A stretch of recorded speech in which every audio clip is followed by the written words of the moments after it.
मुझे तकरीबन 11:30 बजे मेरे किसी समर्थक का फेसबुक के माध्यम से मैसेज आया कि ऐसे ऐसे वहाँ पर कुछ दिक्कत हुई है और पुलिस वाले नहीं आए हैं और कोई मदद को नहीं आ रहा है। मैंने उसी टाइम एसएचओ साहब को फ़ोन किया और उनको बस स्टैंड में भेजा, जिसके बाद ये पूरी कार्रवाई की। लेकिन ये जो वाक़या हुआ ये बिल्कुल सही नहीं है। हम उस अपनी बहन के साथ पूरी चट्टान की तरह खड़े हैं और जिन लोगों ने ये वाक़या किया है उनके ऊपर पुलिस ने कार्रवाई की है और मुझे लगता है जितनी जल्दी उन्होंने कार्रवाई की, 2-2:30 बजे तक वो जागे रहे हैं। पुलिस वालों ने उनका इंतज़ाम किया है, उनको सेटिस्फाई किया है और सुबह तड़के ही 4-5 बजे एक व्यक्ति को जो मेन कल्प्रिट था उसको गिरफ्तार कर दिया। और मैं आपको बताना चाहता हूँ कि जो अगर ऐसा लग रहा है कि यहाँ पर कोई ऐसी दिक्कत है तो मैं आपको बताना चाहता हूँ कुछ समय पूर्व का ये वाक़या। जब मैंने ऑफिस ज्वाइन किया यहाँ पर, मैंने बहुत सी चीज़ों का सुधार किया।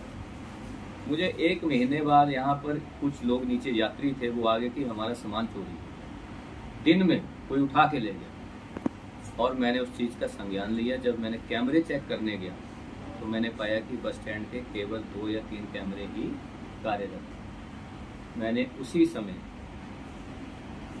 यहाँ के जो सूद साहब हैं जो बस स्टैंड को देखते हैं और अपने डीएम को बोला कि चिट्ठी लिखें और 1 महीने के अंदर हमने सारे कैमरे नए करवा दिए और हर चीज़ अब उस कैमरे की नज़र में होती है। और यही फ़ायदा हुआ इस केस में।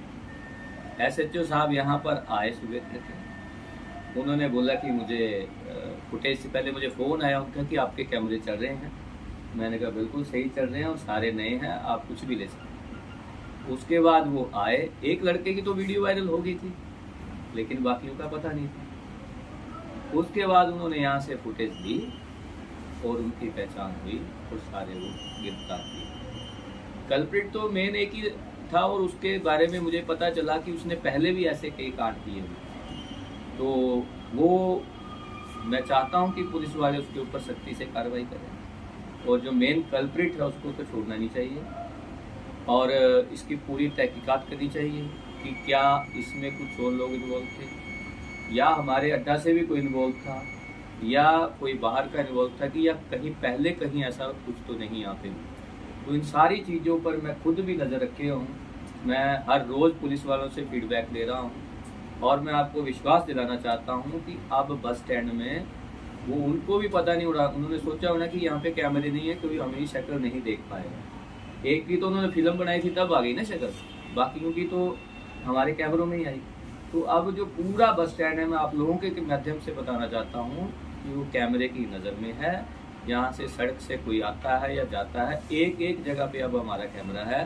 तो इसलिए सुरक्षा की दृष्टि से मुझे लगता है इस बस स्टैंड में कोई प्रॉब्लम वाली बात नहीं है। और दूसरी बात एक उन्होंने कही थी जो मुझे उसके लिए काम करना है कि कुछ थोड़ी लाइट की व्यवस्था और एक चौकीदार की व्यवस्था, तो वो हम बड़ी शीघ्र करने वाले हैं। हमने विभाग को भी मैंने आदेश दे दिए हैं और मैं सूद साहब से रिक्वेस्ट करूँगा कि यहाँ पर हम एक जल्दी चौकीदार रखेंगे और जो लाइट्स का है वो हम प्रॉपर अरेंज करवा देंगे। और मैंने एसपी साहब से और डीएसपी साहब से रिक्वेस्ट की है कि कम से कम रात को 3 या 4 बार बस स्टैंड की गश्त जरूर करें, जिससे कि अगर कोई ऐसे लोग यहाँ पर खड़े हों जिनका कोई काम नहीं है तो वो उनको हटाएं। और आपके माध्यम से मेरे जितने भी लोकल लोग हैं या बस स्टैंड पे जो दुकानदार हैं, मेरी अपील रहेगी कि ऐसी किसी परिस्थिति हो तो उनको ऐसी स्थिति में कोई भी लड़की हो, क्योंकि वो उनकी भी माँ, बेटी, बहन हो सकती है, तो इमीडिएट मुझे कॉल कर सकते हैं, पुलिस को कॉल कर सकते हैं, प्रशासन को कॉल कर सकते हैं। मेरा फ़ोन पूरी रात खुला होता है और ऐसी सेवाओं के लिए अगर मुझे खुद भी रात को आना पड़ेगा तो मैं जरूर। इसमें लगभग 18-16 कैमरे हैं।